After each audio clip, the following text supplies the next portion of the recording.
পরে এই 14 দল বাংলাদেশের রাজনীতিতে থাকবে না।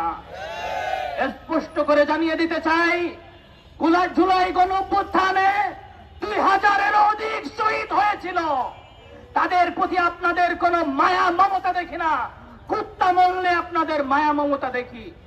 এই বামদেরকে বলবো, আপনারা ভারতীয় আধিপত্যবাদকে বাংলাদেশে এনেছেন, আপনারা কালচারালি ফ্যাসিবাদকে বাংলাদেশে প্রতিষ্ঠিত করেছেন, আপনারা জুলাই গণঅভ্যুত্থান সহ আমরা শাপলার গণহত্যাকে দেখেছি, সেখানেও আপনারা ওই গণজাগরণ মঞ্চ নামে একটি মঞ্চ তৈরি করেছিলেন, নবী প্রেমিকদেরকে রাতের অন্ধকারে হত্যা করেছিলেন। সেই কুলাঙ্গারের বাচ্চারা বাংলাদেশের রাজনীতি করবে, এটা কখনো হতে দেওয়া হবে না। স্পষ্ট করে বলছি, আমরা দেখতে পেলাম এই সমস্ত ব্যক্তিদেরকে বিভিন্ন রাজনৈতিক দল তাদের দলে টানছেন। আপনারা কি ভুলে গিয়েছেন 17 বছরের ফ্যাসিবাদ বাংলাদেশে প্রতিষ্ঠিত হতে পারলো না, আর আপনারা তাদেরকে ঘরে টেনে আপনারা বাংলাদেশের ক্ষমতায় আসবেন, এটা কখনো হবে না। আমরা বলছি, আমরা রক্ত দিয়েছি শুধুমাত্র একটি সরকারের পালাবদলের জন্য নয়, আমরা রক্ত দিয়েছি পুরা সিস্টেমকে পরিবর্তনের জন্য, আমরা রক্ত দিয়েছি বিভিন্ন আমলাতন্ত্রকে মাটিতে ধামাচাপা দেওয়ার জন্য, আমরা রক্ত দিয়েছি নব্য কোন ফ্যাসিবাদকে বাংলাদেশে আনার জন্য নয়। আপনাদেরকে জানিয়ে দিতে চাই, মাদ্রাসা শহীদ হয়েছে, মাদ্রাসার হাজারো ছাত্র শহীদ হয়েছে, আপনাদের মায়া কান্না আমরা তখন দেখি নাই। আপনাদের কাছে মনে হয় মাদ্রাসার কোন ছাত্র যখন শহীদ হয় তখন সেটার রক্তের কোনো মূল্য থাকে না।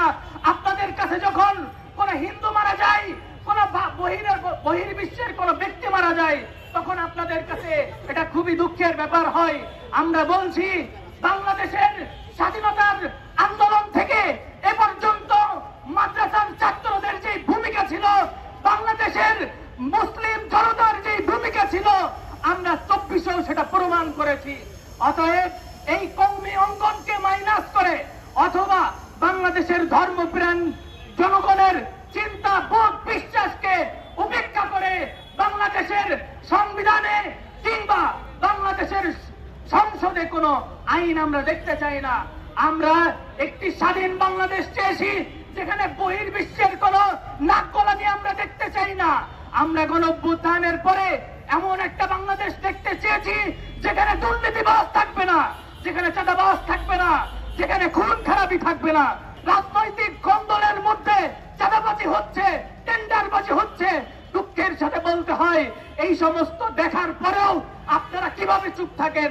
এই যে 2000-এর অধিক শহীদ হয়েছে, তাদের রক্তের কি কোনো মূল্য নাই? আমরা বলছি, যদি কোন নব্য ফ্যাসিবাদ বাংলাদেশে আবার মাথাচাড়া দিয়ে উঠে, আল্লাহর কসম দিয়ে বলছি, আমি বুক পেতে দিব, কিন্তু ফ্যাসিবাদকে আর কখনো বাংলাদেশের মাটিতে আসতে দেব না, ইনশাআল্লাহ।